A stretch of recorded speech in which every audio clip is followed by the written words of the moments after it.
La ciudad en la Edad Media. Esta afirmación nos lleva a preguntarnos acerca de qué significa el feudalismo. El feudalismo es un modo de producción de los bienes materiales basada en la propiedad, una forma de producir. Una forma de producir tiene dos ejes, centrados precisamente en la propiedad. La propiedad feudal sobre la tierra y la propiedad parcial sobre la vida de los trabajadores y sobre lo que producen los trabajadores campesinos conocidos como siervos de gleba. Estos propietarios, esta clase dominante, para utilizar un lenguaje marxista, está constituida por terratenientes, que son la esencia de la clase dominante, y estos terratenientes pueden ser nobles feudales o el clero. La propiedad sobre la tierra, por lo tanto, es la base para obtener trabajos o productos no remunerados. El producto obtenido es apropiado por los dueños de la tierra por medio de mecanismos de coerción extraeconómica que en términos de la teoría se conoce como la renta feudal. La producción artesanal y el comercio se centran básicamente en las ciudades, con lo cual mantenemos la vieja hipótesis de la división social del trabajo que va a dar lugar a la especialización. En la fotografía, o bien eres agricultor o bien te dedicas a la panadería. Por eso estamos señalando que la producción artesanal y el comercio se concentran básicamente en las... Se organizaban bajo la forma de gremios, de artesanos y corporaciones de mercaderes, guardando las distancias históricas y conceptuales, algo muy parecido a una asociación de trabajadores, qué sé yo, de los lustrabotas, o la asociación o el sindicato de los canillitas. Entonces, habían formas de organización en función del gremio de artesanos y en función de las actividades corporativas de los mercaderes. La idea era darse protección unos a otros. La Iglesia Católica ejercía una sensible influencia sobre todo el régimen social del feudalismo, desde el inicio hasta su crisis. Y en ese marco vamos a plantear en este primer grupo de presentaciones algunas características de las formas urbanas en las ciudades medievales. Las formas urbanas de las ciudades medievales están dadas por la presencia de la muralla, los conventos o monasterios, la presencia del mercado y la presencia ineludible de la iglesia. Pero no estoy hablando de una presencia espiritual, estamos hablando desde el punto de vista de la arquitectura. Estos elementos van a estar presentes en la configuración de los diferentes espacios urbanos. Empecemos con la muralla. La muralla es el elemento que delimita a la ciudad, crea en el interior un ámbito legal y jurídico y normalmente tiene dos funciones importantes. Pueden haber muchísimas más, pero estas van a ser las más relevantes. La muralla implica una forma de defensa militar y una forma de ingreso y control económico, pues deben cobrarse aranceles en la puerta de ingreso. Esta muralla está situada en Ávila, en España, y hoy día se visita se ha convertido, ¿no?, en un centro de atracción turística. Esta es otra vista de la ciudad que se ha conservado incólume en el transcurso del tiempo y del espacio. Otra vista. Vamos con la presencia de los conventos o monasterios. Los conventos o monasterios, que son dos construcciones totalmente diferentes, aparecen en el siglo XIII y se sitúan fuera de las murallas. Entonces, tiene un efecto urbanístico inmediato, ¿no? En el devenir del tiempo, la tendencia será empezar a construir barrios en torno a los monasterios. En la vista tenemos el famoso monasterio del Yuso.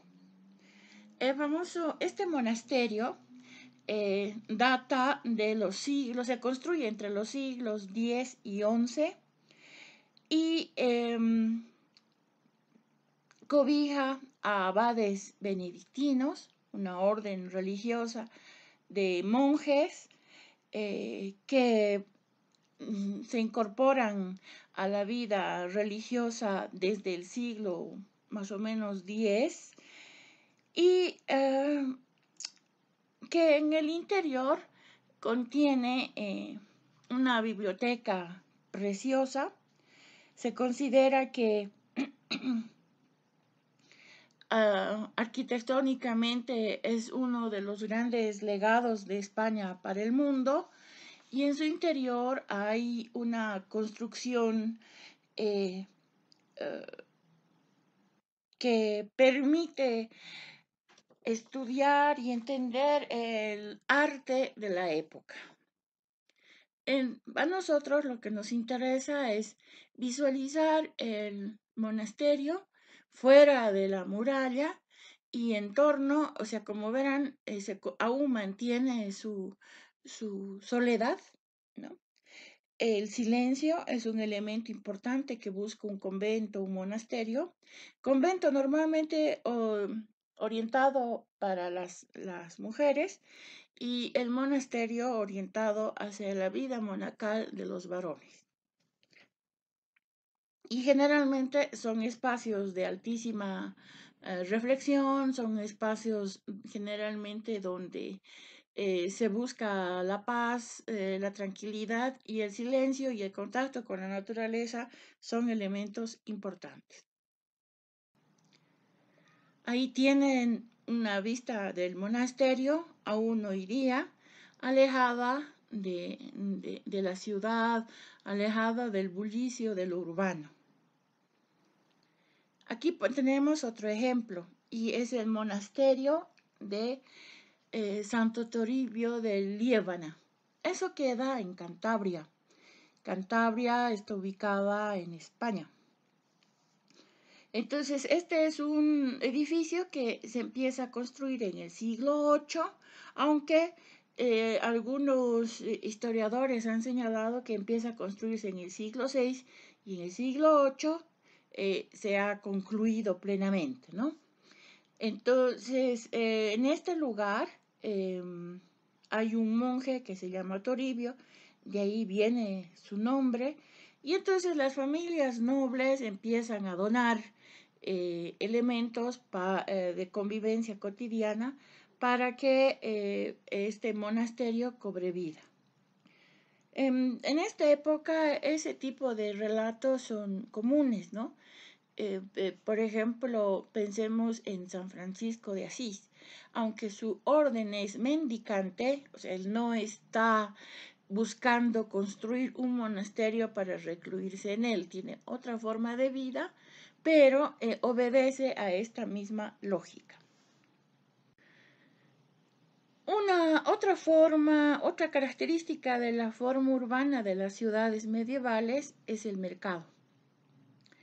Vamos a diferenciar el mercado de la feria, porque la feria va a tener otro impacto.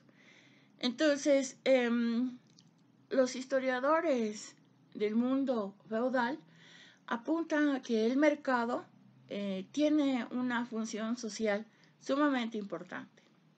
Primero, todo el viario de la ciudad era un mercado. Es decir, todas las calles de la ciudad se convierten en mercados, pero mercados especializados por gremio, por zonas o por calles. Entonces, en una callecita están zapateros, viven solamente zapateros. En la otra, los sastres, en la otra, los panaderos, y así sucesivamente. Entonces, el mercado logra organizar la vida urbana al interior de las ciudades medievales.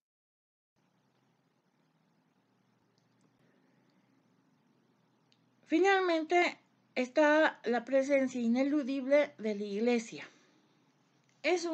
Así como el mercado tiene su importancia arquitectónica como espacio de movilidad social, la iglesia es el segundo polo de la ciudad junto con el mercado. No puede haber un espacio que se precie de ser urbano sin la presencia arquitectónica, no solo espiritual ahora, sino también física y arquitectónica de una iglesia. Finalmente, para mostrar la importancia de este encuentro entre el mercado y la iglesia, vamos a cerrar esta primera parte mostrándoles la presencia de este espacio, pero esta vez en Bruselas. Esta es una vista contemporánea de la Gran Plaza en Bruselas, en Bélgica, y que hoy día se ha convertido en un centro turístico ineludible y sumamente importante. En el año se vuelve a utilizar como un espacio de cultura. Reiterando entonces, la ciudad medieval se va a caracterizar por la bipolaridad del uso del espacio en cuanto a la plaza del mercado y la plaza de la iglesia. Nunca entran en conflicto y uno de los puntos de encuentro es que una es comercial. El uso de la plaza del mercado se refiere a su uso comercial y el uso de la plaza de la iglesia se refiere solamente a la actividad social. Y para despedirnos, en esta primera parte, lo hacemos con el Festival de las Flores, que es una costumbre igual medieval y que se ha ido heredando de siglo en siglo a lo largo del tiempo, y donde la gente, los productores de flores, llegan una vez al año, en septiembre, y arman esta hermosa alfombra, este hermoso tapiz con flores. Luego esta costumbre va a ser trasladada a algunas ciudades latinoamericanas, en el caso de Lima, en el caso de Puno, en octubre. También los productores de flores hacen estas hermosas alfombras que son un regalo para la vista, ¿no? Otra vez estamos en la Gran Plaza, en Bruselas, Bélgica, y utilizando este espacio, la plaza, ¿no? Plaza en el sentido de espacio, no en el sentido cotidiano que nosotros entendemos como Plaza Murillo, sino este espacio, un espacio de uso público que permite el uso tanto social como comercial y que confluyen en una escena como esta.